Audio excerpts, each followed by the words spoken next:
Welcome. Been a while since we've done some rugby, so here we are. We have Rory O'Connor of the Irish Independent here in studio. Rud, good to have you along. Thank you. And he's been off on holiday. Basically, this lad has soldiered through the meat of the season and then for the most important 2 weeks of it, disappeared. But Ian Madigan, you're welcome back. Yeah, it turns out I was the only one who was predicting Leinster were going to be beaten, so I decided to take a few weeks off. So. Well, good to have you on. We've a lot to talk about, so we'll do that absolutely. Now. A few bits of housekeeping. As ever, our rugby coverage in Indo Sport is brought to you by the good people at Energia. They sponsor rugby in Ireland at all levels, grassroots with the AIL. They are official energy partner to Leinster, Connacht, the Irish men's and women's teams. And their Rugby for All initiative as well supports inclusion. And to learn more about their rugby partnerships, you can find out about, as well, an exclusive home energy offer for rugby fans, energia.ie/rugby. I have one other piece of housekeeping. It is to do with a survey that the good folk here would like you to get involved in. So I'll stick to the script here. As regular listeners to the podcast will know, we're always keen to get your feedback and input on the episodes we do here on Indo Sport. Whoa! No, we're not. The last thing I want is your input. My ego is too brittle. On that note, the Irish Independent are running a survey at the moment across the entire podcast network. So it only takes a minute to complete, and your feedback will inform the Indo's approach around various podcasts. Plus, when you fill out the survey, you're in with a chance to win a €500 One4All Voucher. So the link to that survey can be found in the description to this episode. Yikes. Just basically say, Madigan, excellent. Rud, excellent. More Madigan, less Rud. Malloy, excellent. And then you can paste everyone else. That's be fine by me. So, URC quarterfinals in 2 weeks' time. That's the June bank holiday weekend. Munster will be away to Sharks on the Saturday, 5:30. Leinster will be at home to Scarlets. We had Connacht finishing up with the win against Zebre. Ulster sign off with a sorry 30 points defeat away to Edinburgh and no Champions Cup next year. We have the European Cup final on Saturday in Cardiff. We have Six Nations fixture list 2026, which impresses nobody. And the fallout from the dissolution of the men's sevens continues. Can I just start there, Rud? Because it's kind of been the story of the last week or so. The sevens, men's sevens dissolved. IRFU say, look, tough financial decision. Finances don't stack up and you're cut, you're gone. The women's continues on account of the fact that it's seen as a very viable pathway through to 15s rugby. And there's a lot of crossover between the 15s and sevens teams anyway. So I think what's gone against the sevens here is that the general public don't watch much sevens, and so there isn't a huge outcry. But I suppose what we have to examine is the IRFU decision-making process here, the IRFU decision full stop. They have said, in effect, it's a financial decision. Now, depending on a given year, they're turning over somewhere between 80 and 92, 93 million. On a bad year when there's no November internationals, it's closer to 80. But they've had 92 million years as well. The sevens programme all in costs about 4 million. So the men's is probably costing maybe 2 million. And that's before you mention things like Sport Ireland Olympic funding, which could be 200-300k. There's money, big money, 200-300, 350k for qualifying for World 7 Series. There is Triton Lake sponsorship again. That's deep into six figures territory.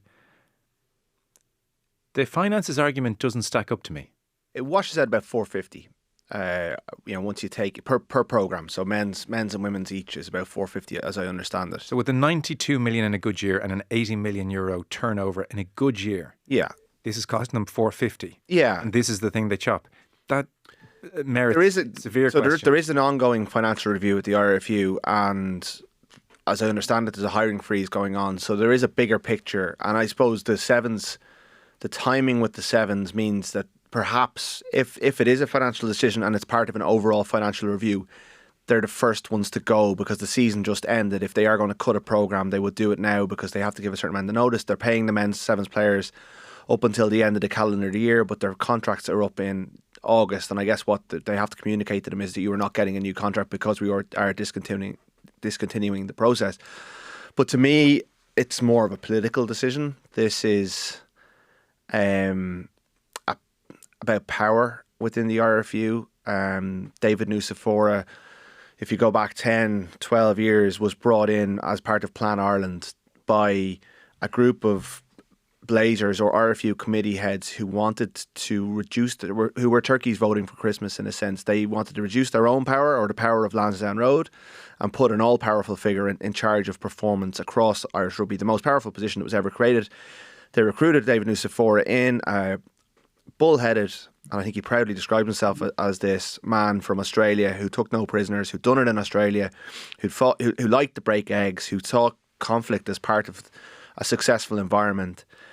And he came in and he was given a remit and he was given incredible power and he stayed for a decade. And one of the things, as well as many other things, and I disagreed with elements of what he did and I agreed with some things, and I found him he could be tough to deal with from a media perspective, and he didn't ever see PR as a massive part of what he wanted to do, but he exercised his power with at every turn, and he took on everyone and he broke eggs all over the place, and he one of the biggest things he did, and he would see his legacy as, he went from a point where when Ian was coming through as a player, there was no sevens programme in Ireland, and he built it from the ground up, and he got sponsorship on board from a very early point, and they built it to a point where he saw Paris as the perfect exit point, because he would go there and Ireland went and were very close to winning a medal, and I think he would have seen the perfect way to sign off from Irish rugby as one of the two teams coming away with a medal, and they were a dodgy refereeing decision away from knocking out the Fiji, the best team, and it didn't work out. So he left at that point. David Humphreys came in. David Humphreys, obviously, unlike David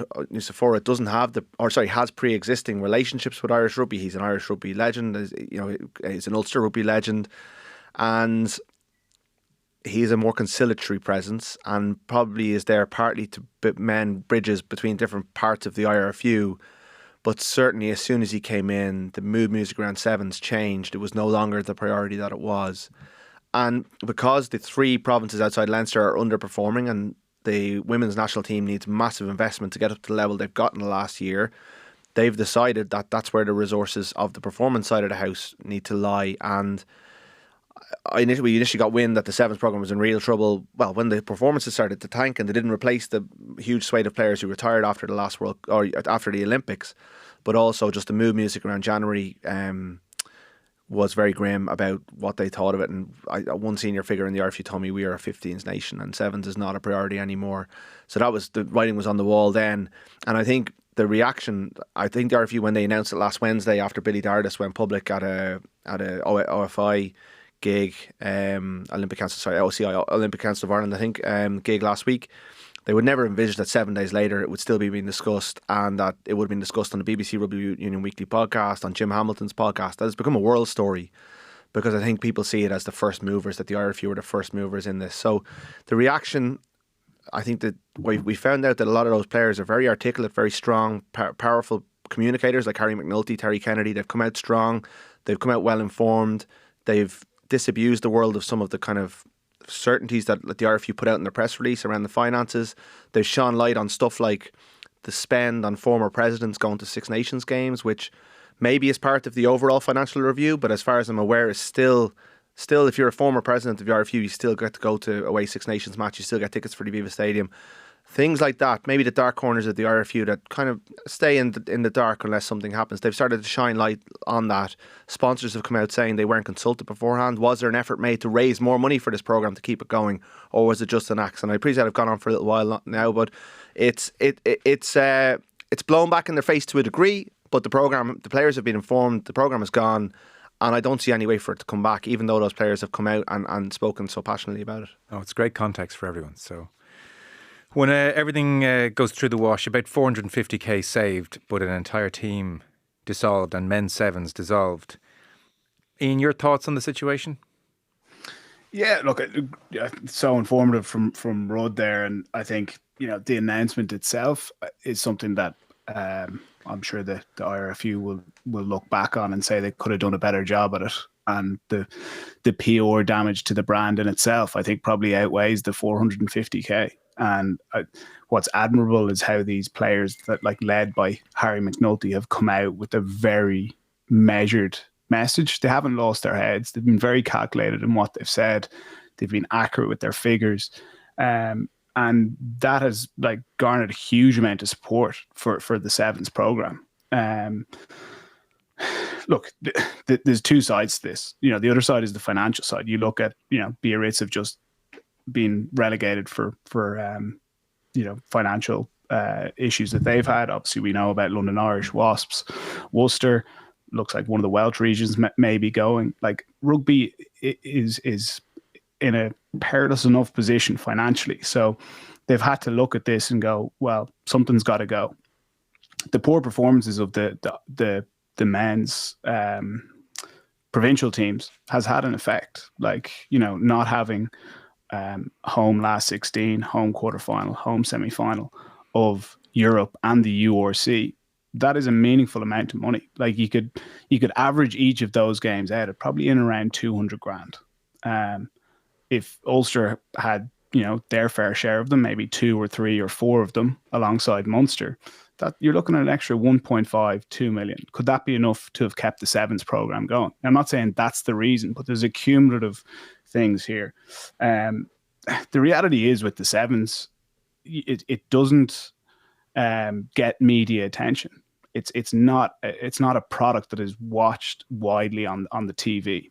That has a knock-on effect onto the viability of it continuing. But from where I'm sitting, the big point that I would make is, well, what effect is it having on the men's national team? And obviously, look, the women's is continuing, so we're not talking about that right now. The men's national team, where is the flaw that I see, and where are we exposed? We have a lack of speed, severe lack of speed. Like, you look at Bordeaux this weekend, Penno, Bielberry on the wings. We just simply don't have that speed in the Irish team. And you look at what the Sevens program has produced over the last number of years, the likes of Jimmy O'Brien, Hugo Keenan, Balakoon, Smith. What the Sevens gives these guys is, and look, I'm not saying all of them needed it, but it's an opportunity to practice your pass on the run, your tackling, your communication. You can make mistakes on the Sevens, and it's not the end of the world. If you get a chance in a big URC game and you make a few big mistakes as a winger or a fullback, we mightn't see you again for a long period of time. Your ability to communicate with the players around you, to learn a system. The Sevens gives you that, and it gives you exposure to it, your repeat effort, because there's plenty of fast guys out there, but getting them to be able to play rugby and be durable, the Sevens is a brilliant way of doing that, and we've effectively cut that off now. Yeah. Well, it's gone.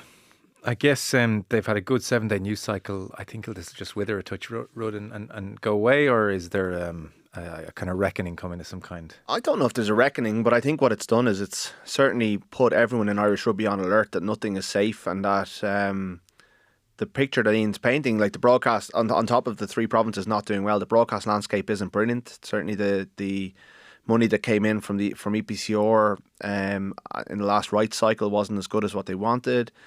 Kevin Potts did an interview at the Sunday Indo at the weekend, which is well worth anyone's time. He's talking about, the IRFU are talking about building a hotel in near Lansdowne Road to try and bring in a different source of revenue, because they're sitting on a massive amount of property in the most. I mean, you could sell a house, one of their houses, and fund this program for 10 years. That's but they're very cautious about what guarding their own coffers. They're a hugely prudent organisation, and if you look at the, I'm not advocating they go the way of the FAI and borrow big. They don't have any debt, as far as I'm aware. They have a huge amount of property. They've got assets, and they sit on it and they guard it and they hoard it, and they have a massive rainy day fund, and it helped get them through COVID. So they're talking about trying to make that property empire they have work for them by building a hotel and trying to raise revenue that way. Qatar and the Middle East are on the horizon in terms of the international game and games potentially being played over there. I mean, they'd be the last movers, really. I think they'd get a lot less flack than other sports have done because they've waited and waited and waited. But the Nations Championship is going to be in... So Qatar Airways is sponsoring the Lions this summer.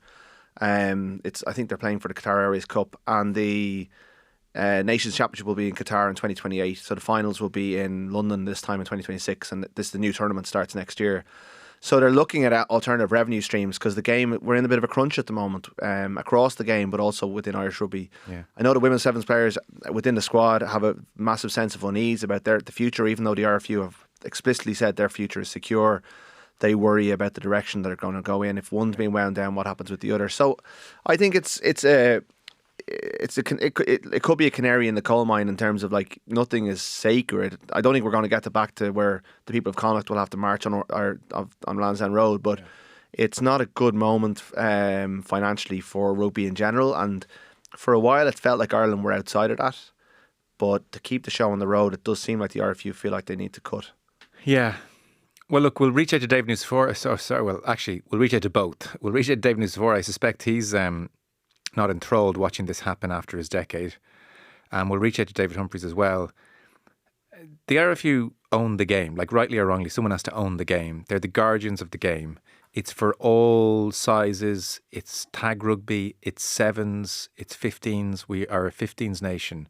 But if you're having a men's programme that washes its face at 450k per year, that should survive. With when your turnover is 80 to 90 million, if you can't fund this team that costs 450k, that puts Irish players on the Olympic stage, that has funding from Sport Ireland, sponsorship, then frankly, there's something wrong with your organisation. I think that's and with a genuine medal hope as well. So you're like, from a Team Ireland point of view, how many genuine medal hopes do we have going to LA in 20 whatever it is? It's a backward step. We're not third. We're first world nations. There's money here. The IRFU would, I think, argue that they expect other nations to follow suit. That the sevens overall picture, which we don't have time to get into with World Rugby, is not in a good place. That the tournament, the series isn't great. I expected them to continue with a kind of get a couple of lads from the academy, a couple of the best club players, keep going in the Rugby Europe tournaments, keep the show on the road, and then in 2028 or whenever the qualification process, ramp it back up.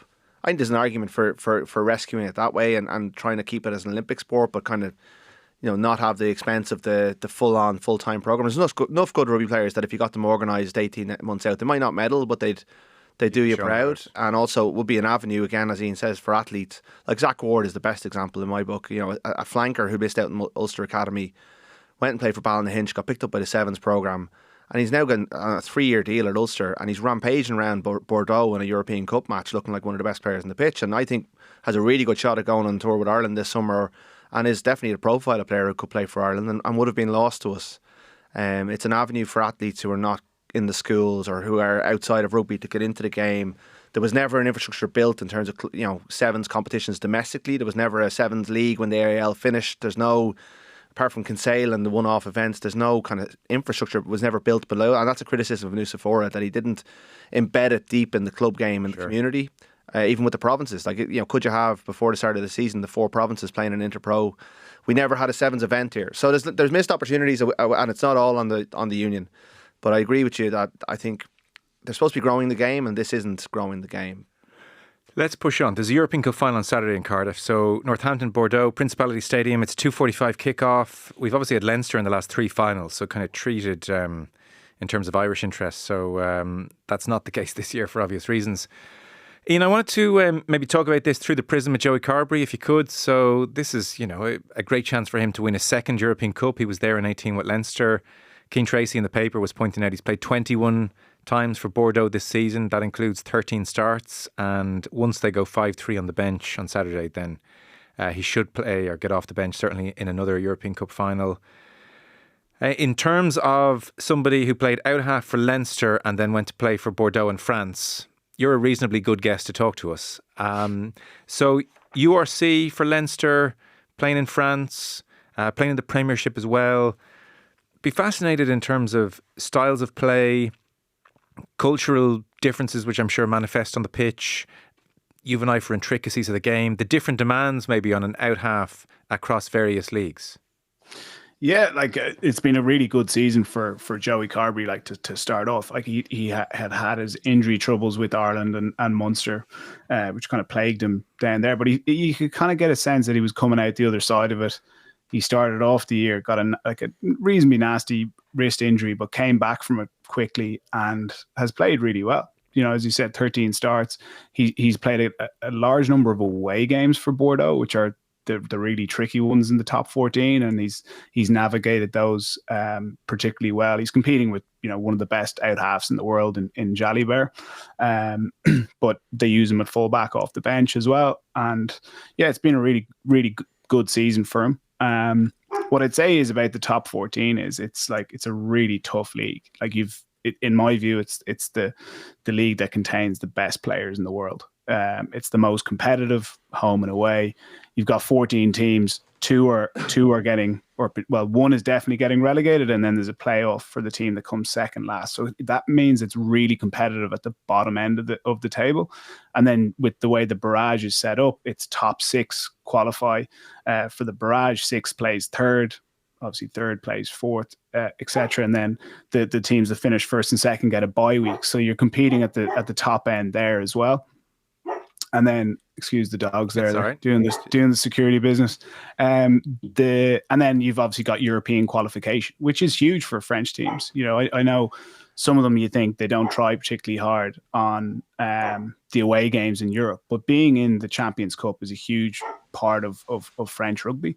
When you're going over there, you're also navigating a new language, a new style of play, and you know how Munster and Leinster played versus how Bordeaux play are two very different things. So, you know, Joey's picked up French so he can communicate to the guys in French, which is really important because the French guys themselves can be a bit strategic in when they understand you and when they don't.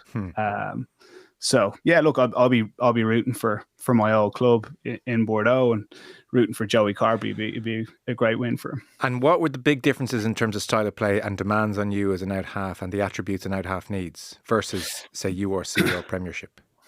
So like when I was playing with Leinster, which was all I knew when I was heading over to Bordeaux, you would be working, you know, on a game plan all week. So you'd be very clear heading into the match, the way you're going to defend against the opposition and the clear power plays you have, what you're doing off the touchline, what you're doing off a 15-meter ruck, what you're doing from the middle of the pitch, your kick strategy.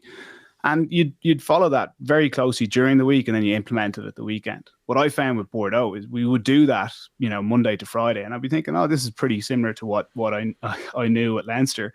And then you'd get to game time and it would just go out the window. Like there was just guys cutting each other off. The clear game plan of, you know, we'll play off 9 from the touchline, off 10 from the 15-meter. That went out the window because if guys fancy the carry, they just step up and cut you off. The kick strategy itself went out the window because guys, if they, you know, the French kind of jouet, if they think it's on, you know, don't tell them it's not. And that was, you know, it was challenging at the start because you're kind of going, geez, I'm not really sure what's going on here. This isn't what we prepared. And then we actually, like, we were doing really well, you know, up to November when I was there, we were coming second. But I remember kind of talking to my dad and being like, this game plan we have, I'm not really sure what it is, but it seems to be working. But then through the middle part of the season, the kind of wheels started coming off because we didn't have something to really rely on. Whereas I look at this Bordeaux team now and I can see clearly, looking from the outside in, there is a clear strategy and they stick to it and it's extremely effective. And what happens, for instance, if and when you say in the dressing room after a defeat or when the wheels are coming off, you know, that game plan we practice Monday to Friday, could we stick to it, maybe, everyone? Yeah, and like there's a certain style of communication that I was accustomed to in Leinster, that the likes of Brian O'Driscoll and Johnny Sexton and Sean O'Brien and Leo Cullen, how they communicate with other players. It's direct, okay? And if you've agreed to do something and you don't do it, you're gonna find out, you know, in no uncertain terms, right? If you speak to the French guys in that same way, you'll lose them. And I got that wrong, you know, in the first few months that I was there. I remember unloading on a few guys and it didn't go down well. And the French they're not going to say that they're not happy with you directly to your face the way, you know, maybe an Irish person would. And you can thrash it out and get to the bottom of it. They'll maybe go behind your back and it can build a bit of resentment that way. And that can trundle on for a few weeks as opposed to, look, resolving it there and then and going, look, I didn't like how you talked to me there. And you go, okay, yeah, but it was in the heat of the moment. This is what I was trying to do. And that would have been, you know, I remember speaking to Joey before we headed over and just kind of giving him a heads up on that. But right, it's the kind of thing you got to figure out yourself as well. Yeah. I think Sexton discovered that as well. Racing. And were there different parts of your skill set under greater demand? Like the way you're talking there, I would think your catch pass has to be pretty sharp. Your ability to do things on the hoof has to be pretty sharp. Yeah, like what again with Leinster, like I had a very good idea of what was going on outside me. So I'm focusing on catching the ball. I know what's happening outside me, and then I'm looking to pull the trigger on what decision I'm making. What I found was midway through the season in Bordeaux, my catch pass had actually slowed down because I was catching and then looking out and kind of going, "Ooh, what do I have outside me?" It was different on the last opportunity that was similar to this one. Which one am I going to pick? And just not having that kind of consistency kind of filled me with doubt. And then I went from carrying the ball effectively with Leinster in the sense that I would carry the ball when it was on. I've got a mismatch opposite me. There's a bit of space either side of them. I'd be thinking go time here. Whereas I ended up carrying the ball when I was playing with Bordeaux when it wasn't really on. I was unsure what was on outside me. I didn't want to ship on rubbish. And then you carry into these top 14 sides away from home. Smashed. You are getting smashed. And do you think, so you'd played for Bordeaux for 15 years in some parallel universe, do you think you would have acclimatized whereby you would have been so comfortable with knowing that there's uncertainty outside you that you would have been able to almost steal a glance over your shoulder, then back to where the ball's coming from, read things quicker and get sharper? Or would it always, that lack of organisation versus Leinster, would it always have just slowed down your catch pass and your decision making? Yeah, I think if I had my time again, and I think about this quite a bit, is like, what would I have done differently? And like, I would have narrowed down the options as opposed to having like 9 different options that the backs can run. I would have gone, right, we're just going with 4, right? And you would have had the guys cued that, look, if we're up against numbers, let's just go to these high percentage. We win the game line, we go again. When we get this picture, let's go with either option A or B as opposed to A, B, C, D, or E. And I would have just hammered them home in the training during the week and then implemented them at the weekend. And I think, like, from listening to Noah McNamara, that's what he's done. And he's done it really, really well. Like, he doesn't want to bombard the Bordeaux with too much information or too much of an intricate game plan. But what he's implemented there is really effective, and he's got them all to buy into it. Okay, and you're seeing the strategy. And one last one from me, Premiership rugby, how did that compare? Yeah, like, Premiership rugby is very different. It's much more structured. Okay, that's more in your Leinster school then. Yeah, it was more on the Leinster school. What I'd say is with the Premiership, what makes that league great is you've got 10 teams now, and they're all in and around, like, barring Newcastle. And look, there's 1 or 2 teams that won't quite be at the salary cap. I think Exeter and possibly Saints actually aren't right on the salary cap, but the other teams are. So it's a very fair playing field. Whereas you look at the URC and the top 14, the salaries that or the salary cap that teams are working towards, is the discrepancy from the top 4 teams to the bottom 4 teams is huge. And it's rare that the finishing positions of those teams is going to vary too much outside that. Whereas if you look at the Premiership from year to year, you will see a team that finished maybe 2nd last year is suddenly down in 8th this year. You don't really get that in the URC or the top 14. You can predict the top 6 teams with very good accuracy. And even like the Premiership table, at this stage of the league, like, everyone's still competing for 2nd, 3rd, and 4th, and then there's the other teams that are still competing to get into Europe for next year.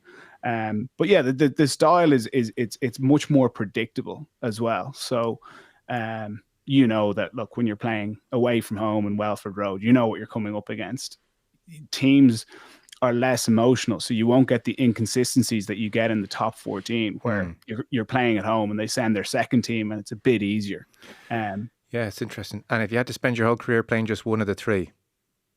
If I had to, if I was looking for longevity, I'd stay in the URC, because you don't play as many games, you're on rotation. What about for fun?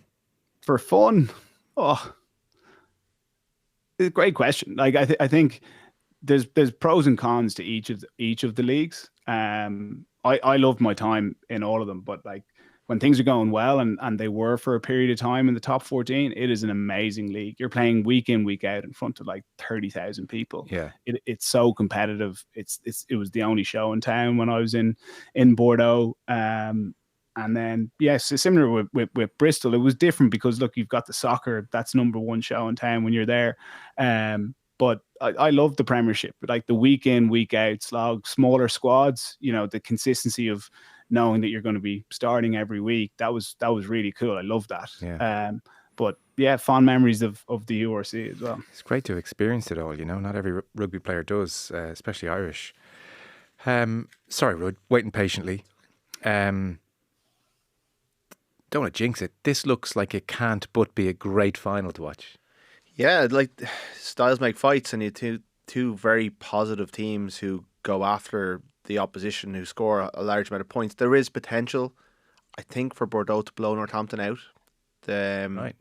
I don't think it's going to happen, but I think Bordeaux are the type of key team who can get a run on teams, and they have two of the best wingers in the world, and if they get the ball into their hands early on, they also have very experienced halfbacks who play with each other for a long time, and a pack that's probably been underestimated. I think we all, or many of us in the media over the course of the year, have fallen into the trap of thinking that Bordeaux's pack is not as good as, say, a Toulouse or Toulon or even a La Rochelle at their peak. But I thought in the semi-final we saw that this pack, and I thought, watching them in the flesh against Ulster, who are not obviously on the level of Northampton or any of the teams that are left at this or in the latter stages of the tournament, when they wanted to be, they still had all the things you want in a French pack. They've Taumafuma, the largest tight head prop in the world probably. They've a nuggety French hooker. They've got a massive tractor second row. They've got Pete Samu, who's gone back to Australia to play for the Wallabies, probably will play against the Lions this year.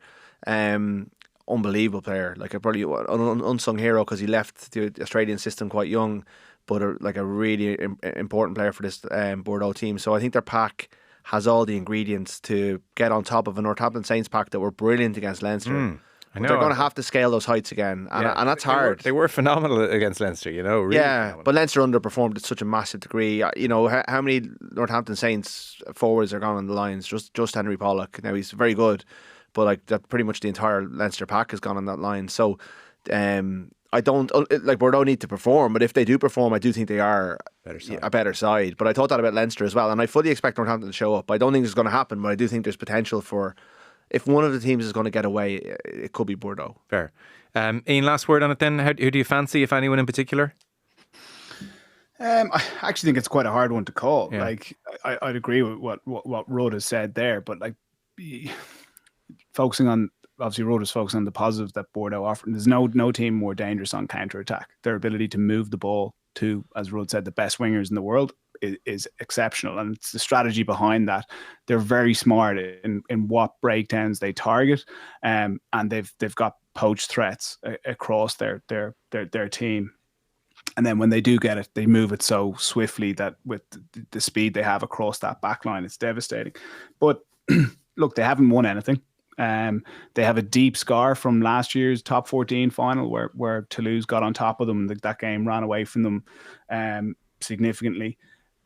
Saints have won the final of the Premiership last year. They'll enjoy the underdog tag. They certainly did when they were playing Leinster. So yeah, look, it's one that could go either way. I think that the power that Bordeaux have in their pack is going to challenge Saints, and maybe Saints had their big day against Leinster in the semi-final. But what I'd say is that the most interesting one for me, kind of looking at it more with my Leinster hat on, is the strategy that these two teams have employed in getting to the final and even leading up to the final, with how they've approached the league games. So there's two teams there that are just consistently picking their best team week in, week out. Saints have nothing to play for in the Premiership. They're not going to make top four for the playoffs, and they're already guaranteed European qualification for next year. Yet they've decided to pick their first team against Saracens last weekend. Saracens are competing to make the top four of the Premiership. So, you compare that to what Leinster are doing, rotating out for the Scarlets game leading into the Saints match, and maybe not being battle hardened, but also not wanting to get any injuries. Both, and then Bordeaux played their first team against Cast at the weekend. Now, they did rotate them out kind of in around 50 minutes, but I think that both teams have favoured cohesion, the communication of players, being battle hardened, being in hard games and knowing what to do. And that's where I think Leinster were caught on the hop. They were they were caught in an arm wrestle, and Saints found a way to win the game. Great. Well, let's go there then. So that's the European Cup final on Saturday. So I wanted to ask you guys about it because I think we're a strange rugby supporting nation in some ways, that the second Irish interest goes, we're like, okay, done. So we'll see how that goes on Saturday. Leinster, since you've been with us, have lost to Northampton, as you've said, Ian, and then they laboured at the weekend against Glasgow, 13-5 win. Okay in defence, a lot of mistakes in possession. Jack Conan talked about their inconsistency in attack afterwards. So you've started the post-mortem there. It happened largely in your absence. We've all talked about Geordie Barrett not starting. We've looked at this much vaunted Jack Nienaber defence, completely undone, albeit some very poor individual mistakes within, which he could point to and say, well, that's them, that's not the system. But nonetheless, on its biggest day, the system was completely undone. And then you've talked there, that point about Leinster not being battle-hardened. It's not the first time you'd say they haven't been battle-hardened. I'm thinking of a URC semi-final not so long ago against Munster when they rested all their players. So this is probably the frustration Leinster fans have. They're watching an organisation that should be winning, finding ways to lose, and in some ways they're making similar mistakes year in, year out. Yeah, like just there's so much in that. I think, look, starting off, the team that was picked, I scanned the team when it was picked, and I go, oh, they haven't gone with Geordie Barrett. I still think we'll have enough to win, but I'd have picked him. And outside of that, I didn't think a whole lot. Some people were saying Max Deegan. I thought Max actually played well in the game and deserved his opportunity. The game itself, like, look, Saints turned up. They had a clear plan. When you're playing against a really good side like Leinster, you've got to have a clear plan. They had that, and they were willing to go after it with, like, totally. So you have to score quickly when you're attacking against Leinster. Trying to go, 10, 15, 20 phases and tiring yourself out, that wasn't an option. They had a clear plan that Vesti implemented. And look, it worked. They made these strike plays, the one in particular where they go back down the short side and get that overlap, worked particularly well. The one where Finn Smith goes through, like they have it in their heads, run hard, aggressive lines, run at holes. The Pollock one where he goes inside Snyman was particularly disappointing for me. Pollock has been exceptional for the Saints this year, and in years gone past, you'd have had the likes, if he was coming up against Sean O'Brien would step up during the week and say, this guy Henry Pollock, guys, he's bloody good. Let's call him out at every opportunity, get bodies in front of him. When we're in possession, have your eyes on him so we can get him out of the breakdown. And he would have made it personal. The line break that he makes against Snyman, like there's, I think 3 or 4 Leinster guys make a really poor decision at the breakdown. They decide to stay on the short side. It just lacked urgency for me. There wasn't this, it just didn't have this kind of feeling of this is the most important thing in the world, this action in front of me. They weren't, their minds were drifting elsewhere. They make a poor decision. And then I think it was, Josh and Robbie were further outside Snyman. You've got to look after your second rows in the defensive line, especially in around the middle of the field. Create less space either side of Snyman. And then, look, Pollock runs this amazing line. He's a fantastic athlete. He finishes it by rounding Prendergast. And it just had this feeling of maybe today's not going to be our day. And Leinster and Ireland have had that feeling on numerous occasions over the last 4 years. You think of the World Cup, you think of the Grand Slam games against England and France, you think of the Heineken Cups that Leinster haven't got over the line the last 4 years. But it's not good enough to say maybe today's not going to be our day. You've got to make it your day. And I don't want to be one of these like past players saying, oh, this guy did that and this. But that's sometimes what it comes down to. Brian O'Driscoll stepping up at a big moment. Johnny Sexton, Sean O'Brien making a big hit that turns the game on its head. It just looked like it was passing the guys by. And then we got a gift towards the end of the game. An absolute gift. Like Augusto's taking Tommy O'Brien out was such a poor error from him. And then you're given a penalty on I think it was in around the 15-meter line, and you're going, right, today hasn't been our day, right? But we can draw the game up here and at worst go to extra time.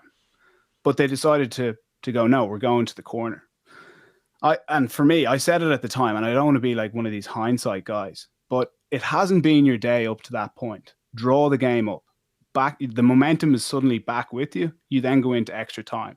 you have 20 minutes to get over the line. And do you feel there, and I don't think that's a hindsight argument, I think a lot of people, majority in real time, thought it was the wrong decision. Do you think when Conan looks up at the coach's box for direction, and afterwards Leo Cullen says, look, players feel it on the pitch, we back them, do you think the coaching staff there should have stepped in and said posts? Anyone in the organisation could have stepped in. Like, it beggars belief how we didn't kick for goal there. I just don't understand it. How, like, any of the players on the pitch, the players on the touchline, the coaches, like, once the kicking tee is on the pitch, Joe, you have to kick a goal. Yeah, they could have sent the tee on, no problem, and then Correct. It's out of Conan's hand. But it's not just they would have taken it out of Conan's hands. Like, I understand if Conan is going for the corner and management are like, what's he doing? Get the tee on there. That's them taking control in one way. And that might be a kind of a, God, that's a big decision when Conan's so sure, but sod it, we know it's the right thing to do, let's send the tee on. It's actually a different thing entirely when Conan is like looking to the box for guidance. He's not even sure himself he should be going to the corner and you don't step in. I asked Conan, just after the Zebra game, I asked Conan, because this post-mortem has lasted so long that even that in the aftermath of winning a record win over Zebra, the entire post-match was about the game. But I said, look, we haven't talked yet. I'm sure he enjoyed that. Well, he brought it up. Like, he brought the whole. That's all they were still thinking about. But anyway, I asked Jack, because look, it's the first time we got to chat to you, and he said, I think his gut was to go for points, but he looked at the line. He's an inexperienced captain. The thing that, you think of Ian Arbor, you brought in the South African coach. I know if it was the box, they would have sent the message down. The message didn't come. He said Prendergast made the call. Stop. Yeah. So he said Sammy came over. Sammy backed us. We backed their pack, and that was just to jump in and say that's what the horse's mouth. He said Sam Prendergast came over, and it was his call. And he said when he looks back on it, he wonders should he have gone for the post, because I think he was alluding to the fact that in his gut he was thinking posts, but they had a feeling, and the players, that's what the coaches talked about, trusting the feeling on the pitch that if they went to the corner, their maul could get it done. Sorry, Sam Prendergast. Joe McCarthy missed his lift. Sam's not a forward. He's no feel for how the pack is going. He's a feel for how the game is, the energy in the Saints. You got it. There is an element of trust in the players. Like the Saints were down to 14. But like the other thing is that you got to back your drill, but your drill didn't work because Joe McCarthy missed his lift in the line out, and the line out ball wasn't set properly, and Saints drive them back. And anyway, Ian can continue his analysis, but I thought that was worth introducing. Oh, it is. Conan was Conan's a brilliant communicator and was well able to explain it and was very honest about it. That make you feel better, Ian? No. Sorry, that's a bit of a shambles. That is all over the shop. Yeah, look, and can I say why I say that, sir? Because that sounds very, very critical. I remember speaking to Clive Woodward before, and he talked about the England 03 side. And Woodward talked about how you prepare a winning culture, a winning team. And so he brought the team to meet the Royal Marines. His father had been in the military. And a lot of those officers are 20, 21, 22. They are young men, but they make big decisions in the field. And obviously they don't have the life experience to make those kind of decisions. And so they sat with them, and he was very keen to understand, how do you, at your age, make these big decisions in the field? There are men's lives at risk and women's lives at risk. And it was very simple, and he took this idea and implemented it.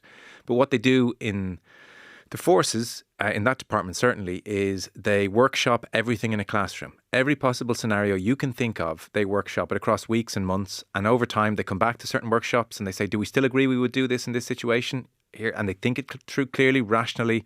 And then when it happens in the field, they've got hours of experience to fall back on.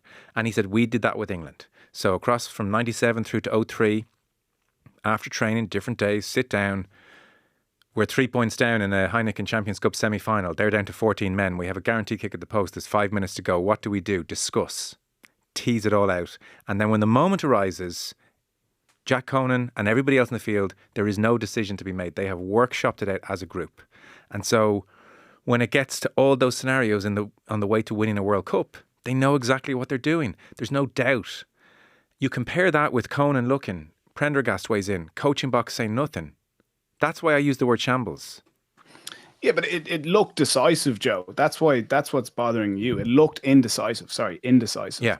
On the pitch, you're kind of going, these guys weren't mentally prepared to be in this situation with 2-3 minutes left on the clock. They hadn't thought that this was going to happen.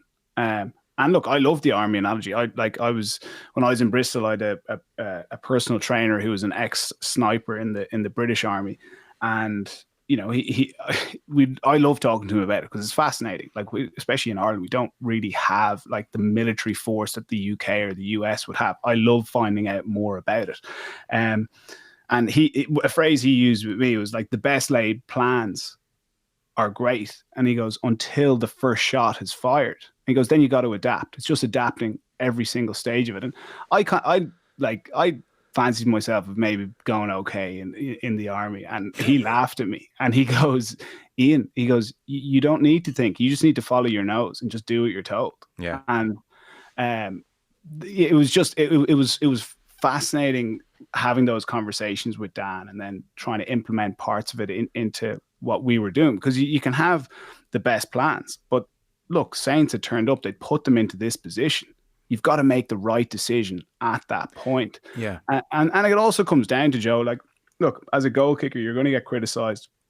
You miss a kick bang in front of the post from 30 metres out, you're going to get criticised because that's your job. But sorry, I didn't know. So many things striking me as you talk here. It's really interesting. First of all, and O'Gara has talked about this before, Sam Prendergast is not a disinterested party in this decision, because if they decide to kick for the posts, who does all the pressure suddenly go on? And O'Gara has talked himself about not wanting to take certain kicks which were right for the team, and Mick Galway or Paul O'Connell said, you're kicking it. So he's not a disinterested party, Prendergast. A lot of pressure, he'd missed 2. Maybe that flashes across his mind. Maybe it doesn't, I'm not in his head. But on the indecision point, if Jack Conan said, I'm here, I feel it, I know what we're doing, I'm 100% certain it's kick for the corner, then I understand Leo Cullen and Jack Nienaber saying, listen, Jack felt it. We have to back him when he feels it. My point is, Jack Conan didn't know what to do. He was deeply unsure, at which point coaches have to be coaches. Yeah, totally. And that's, I agree. And the same thing that Rog is referring to has happened to me, where there is no consultation. We're kicking a goal. It's your job to knock the ball between the posts. Do it. Ultimately, Jack has made the decision. Like, regardless of who has told him or given him advice on what he thinks he should do, he's made it. He's the captain. So I also think Geordie Barrett had a say in it. Geordie has an opportunity. He's right in the picture. I've gone through this. Yeah, he was there. He was talking. Can you pass all this? I'm sure you've thought about it a fair bit. Absolutely, yeah. I think I'd broaden it out. Who in the coaching box is making that decision? So you have a senior coach and you have a head coach. Yeah. I haven't personally. I mean, there's been a lot of, in fairness to Leo, he's done media 4 times since, and he's answered an awful lot of questions. Right. That one is, I say, but like that is, I think, my sense is that it is Leo, but Nienaber is the in-game strategist. So is there something falling between the two stools in that coaching box at that time? If you have 2 coaches, last season they went with 2 captains, that didn't work. As far as I remember, I'm almost certain they named Gary Ringrose and James Ryan as their vice captains this year. But Jack Conan got in there and captained the team when neither of them were available. And Ringrose was on the pitch when this decision was being made, but Jack Conan has ended up being the vice captain on the pitch. So that even that leadership hierarchy doesn't add up to me. You've got a very inexperienced 10 and you've a very inexperienced captain making the biggest decision of them all, because Caelan Doris got injured. Obviously that's a big factor in this as well. It's muddled. It looks muddled from the outside, and the explanations haven't really, I appreciate the honesty that we got, but it doesn't really smack of being particularly clarified. There wasn't a lot of clarity at all, and it's an intense, high pressure moment, and your season's on the line. It is a difficult thing to do, but that's why you're given that responsibility in that moment, and that's why when you look to the line, the message didn't get down quick enough, because were they having a meeting in the coach's box going, what do we do? Or were they, was the message sent out to Kieran Frawley, no, it's on them. And it got away from them. Yeah. And it's another year gone again, and they will have to, they work with it. Declan Darcy, the former Dublin and Leitrim footballer, is their performance coach / psychologist. They went off for a retreat in the week that the B team were in South Africa, down in Wicklow. The guy's name escapes me, but they did a 2-day kind of goal setting, mental preparation, which was a big factor, they said, in the performances when they nilled the 2 teams. So it's not like they're completely neglecting the mental side of the game.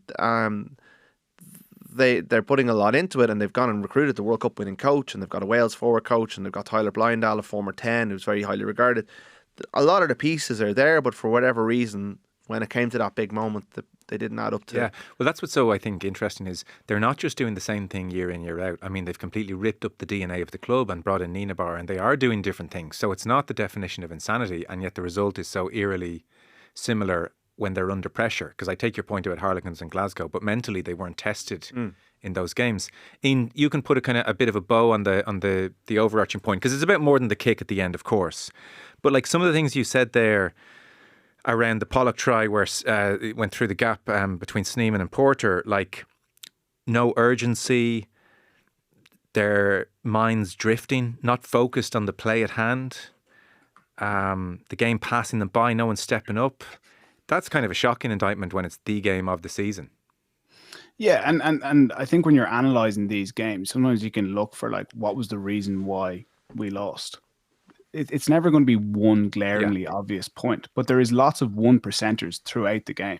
And that's the way I was looking at it. Like the urgency around that try that we spoke about, getting more support around Snyman in that defensive opportunity. I thought their urgency in the kick chase, I didn't think it was there. Like I was going through with a fine tooth comb. I didn't think that they were communicating with each other with the urgency that the I suppose the occasion deserved versus how Saints were. And then there's also like the momentum of a game. When you get penalty advantage and you have a 4-on-2 or a 5-on-3, and you're most likely going to score, and you don't, but you go back and you think, oh, we've got penalty advantage, we'll score off the penalty.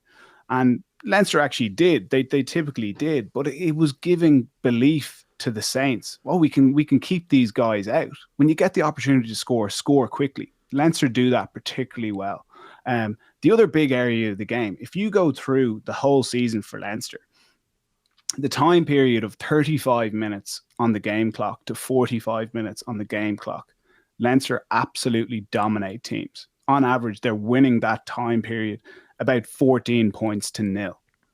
Saints won that period, and it rattled that Leinster in a big way, because that's usually when other teams are getting a bit tired. Leinster turn the screw before halftime, and they come out of the traps really quickly post halftime.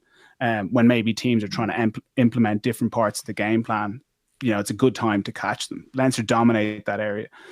They had a big opportunity before halftime that they didn't score from that would have got them back into it. It deflates you going in at halftime. Maybe you're in your own head for the first few minutes. You're not necessarily listening to the players or the coaches around you. You then come out, they were slow to start the second half. And then, look, they get themselves back into it. They get the best player or the best centre in the world in Geordie Barrett onto the pitch. But the way the game unfolded, he didn't have any involvements until kind of the last 15 minutes of the game. That's how it can go for you in the centre. It's different when you're coming on as a halfback. You're going to be straight into the guts of it. So you've ended up having your kind of star guy not being able to have the influence on the game that he should have had as well. Yeah, okay. A final thought before clock really comes against us. How important do you think it is that they win the URC? Oh, very. Do you? Yeah, I think they need to win something. I think, like, if you look back to the history of Leinster, winning the Pro Magners League, that's what it was, in 2008, was such a big stepping stone. And Munster won the European Cup that year, so it wasn't at the time seen as that significant. But I think for that group of players to win something, to have a night out and celebrate a trophy, to lift a cup, that was a big moment to be the best team in the Magners that year. You don't think they're a bit beyond that now as an organisation? They're not. Well, if they are, that's part of the problem. Like they're not beyond anything. They haven't won anything in 3 seasons. They've never won this competition since the big South African regions came in. So if they think they're above it, they need to come down off their high horse, and I don't think they. I don't think they do. When they rested players against Munster, they did. Well, they had the European Cup final the following week. Yeah, but that would suggest. But their priority is Europe, and this now that there's nothing else to play for. I had sympathy for Leo Cullen at that time as he tried to manage. Like when you're trying to win a European Cup in the middle of 3 URC knockout games, now that the tournament is a far better prospect, it's not easy for Leo in that scenario. Whereas now he's just got 3 games to win this thing, but he's picking the players up off the floor, and that's the real challenge for them. And I was down in Munster on Friday night, and there's an energy about Munster suddenly, a vibrancy. The place feels amazing. Like 2 big home wins. O'Mahony's oh man, he looks like he could go on for a few more years. He's back to that talismanic figure. He doesn't want his career to end just yet. They're going to South Africa. I give them a serious chance down there. And you're looking at Leinster, and they've got a record, like the Zebre win was a record URC win for any team, and it felt like the most joyless coup you could imagine. And then last weekend, Glasgow, who they rocketed out of the place a couple of weeks ago, were able to keep them to pretty much a one-score game, and there's no bounce, there's no life. They're going into this game against the Scarlets, who, against a much weakened Leinster team, cut them to shreds in the week before the Northampton game, a game that actually proved to be quite a big harbinger of what was to come. I don't think the Scarlets will beat them, but I have no confidence in Leinster now in these URC knockouts, because I think they're the best team in this tournament, but there's a danger they're broken by the experience of Europe and the fact that we're still talking about it 3 weeks later. I hope they've drawn a line at some stage under this. I know the Lions went off and had their night, got their gear. Even just that change of picture, change of scenery, a night with Andy Farrell might have helped. The rest of the squad went for a few pints on Sunday, I think. No harm. They need just something, a break from the constant misery, and they need to draw a line under it and right, just even for themselves, to stand there and lift the trophy. Okay. And even to get first seeding next year, all that sort of stuff. But I think from a mindset point of view, they do need this, but I worry for them that the hangover is going to last until it's too late, because that's what happened. Like last year, they went to Loftus and they were blown away. And a lot of the kind of stuff that Ian's talked about, the energy in the first half performance, that wasn't there in Loftus. Like Cameron Hanekom, who's still canking in the Springboks team, looked like the best player in the world against them last year. Their energy was way off at Loftus. Players like the Ireland front row was getting blown away. Ryan Baird had his worst game of the season. It was just everything was wrong. And it looked a little bit like that against Northampton. If they're off again in these knockouts, I don't think the teams are as good as Northampton, but they could get punished. Yeah. Now, for the record, we're still just talking about it 3 weeks later because Ian Madigan went on holidays. But I take your point. But it's still, I was in the gym yesterday, and I'm a Leinster fan. I had a lengthy conversation with a Leinster fan. Like the fandom, people will listen, are still engaged with it. It's the afterglow. The rugby season has not been able to wash this away. No, it hasn't. Very final word. We got to go in. The importance of winning the URC, and are Leinster able to resurrect themselves? Do you suspect? I think it's really important that they win the URC, but it doesn't. It wouldn't result in resurrection, is what I would say. Until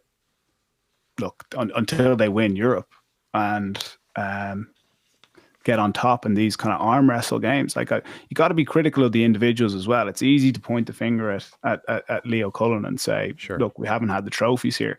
But if you look at the players in that Leinster squad and their kind of bottom line or average performances, and then you're looking at, well, how are they performing in the big games, the likes of England last year, France this year, the European finals, where not necessarily bad performances, but we haven't found a way to win. But what was different with those previous European performances was there was actually good performances, individual ones within it. There wasn't in this Saints game, and that's where this group of players, they haven't won enough. And they need to look at themselves and go, right, next time I'm in a knockout game, I need to have my best ever performance, as opposed to just being a system player and sticking to the game plan. Knockout rugby requires more than that, and these guys have got to figure it out. Okay, very interesting. Great to have you back on board. There's obviously Munster away to Sharks URC quarterfinal, and Leinster at home to Scarlets quarterfinal Saturday week. So we'll talk plenty of Munster next week, but we did want to get Ian's thoughts on how things finished up in Europe for Leinster. We were meant to talk Lions as well, but there's plenty of time for that. Rory O'Connor, the Irish Independent. Cheers, Rud. Cheers, appreciate it. Ian Madigan, great to have you back on. Thanks so much. Yeah, great to be back on. Cheers. Joe. Thanks, bye-bye. Rud. See you, everyone.